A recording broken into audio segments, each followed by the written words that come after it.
आमर सांगरे आज अछंती बीजेपी रो fire brand नेता महामंडलेश्वर तथा स्वामी आमर साक्षी जी महाराज से अछंती गोटे आध्यात्मिक लोक से जड़े जानाशुना लोक आपण जानी तांकर 1.5 मास पूरा इलाहाबाद प्रयागराज कैंप भी लगी। आम सीधा सड़क पचारा। स्वामी जी आपका स्वागत है उड़िया चैनल बड़ा खबर में जो कि एक निष्पक्ष और निडर चैनल है।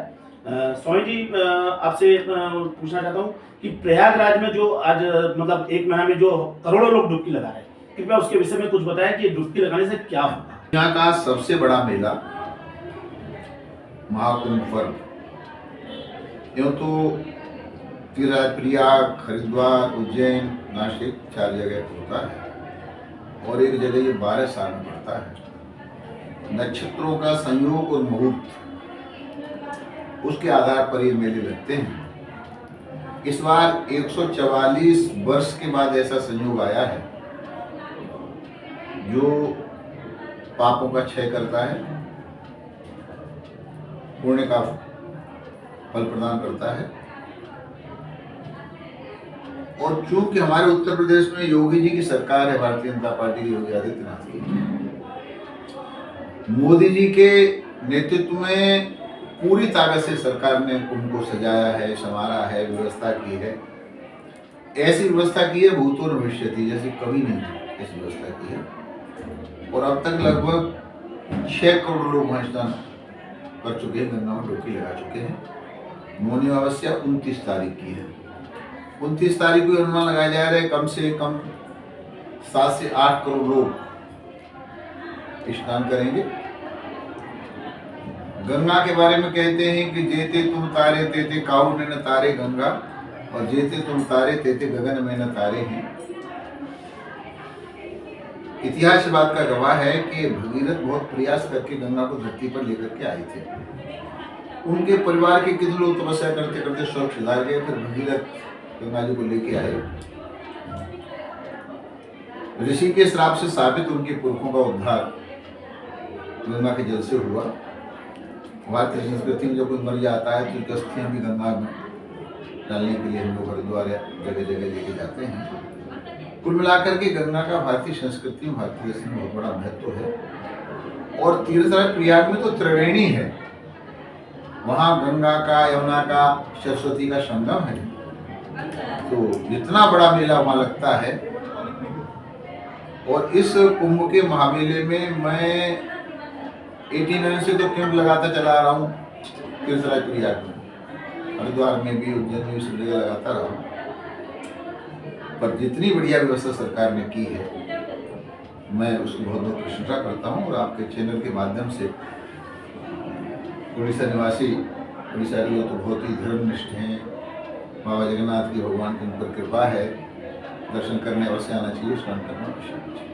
महाराज जी इस बार पहली बार उड़ीसा में बीजेपी की सरकार बनी है, तो जितना बीजेपी में जितना उड़ीसा में उन्नति होनी चाहिए उतनी हो नहीं पाई। यहाँ पर इंडस्ट्री कम आई है, यहाँ पर आध्यात्मिक दृष्टि से कुछ कम उन्नति हुआ है। आप क्या कहेंगे इसके बारे में?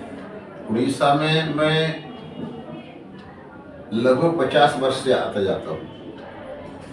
जहाँ बैठे हैं इस हमारे आश्रम को बने हुए 25 वर्ष हो गए। और मैं दोपहर बाद रेंगाली जाने वाला हूँ, उस हमारे भवन को बना हुए 50 साल हो गए। तो सरकारों के आवागमन को मैंने देखा है। मैं धन्यवाद करूँगा उड़ीसा की जनता का। सबको देखने के बाद तो सबको परखा बार बार, एक बार हमें भी परख के देखो। तो यहाँ की जनता ने मोदी जी पर, भारतीय जनता पार्टी पर विश्वास किया है। अभी तो हमको सत्ता में आई हुए 4 दिन नहीं हुए हैं, ये हिसाब 5 साल के लिए हमें एजेंडा लेके चले हैं।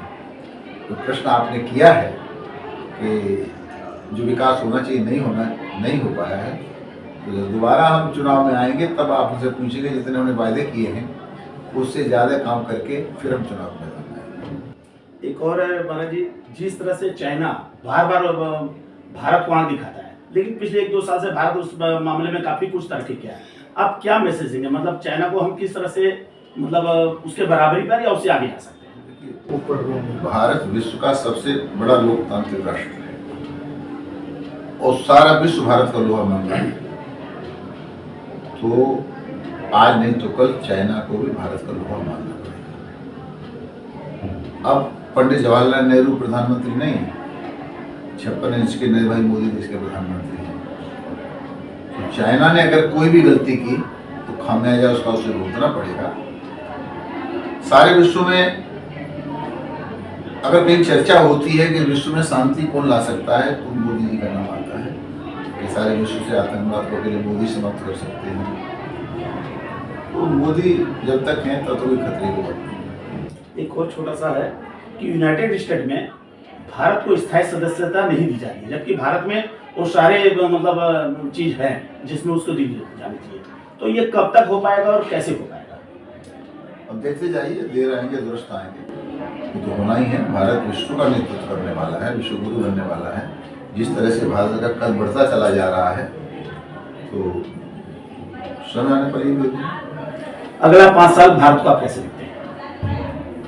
हम 5 साल का एजेंडा लेके नहीं चले हैं। मोदी जी ने 2047 तक का एजेंडा दिया है कि 2047 में भारत विकसित होगा।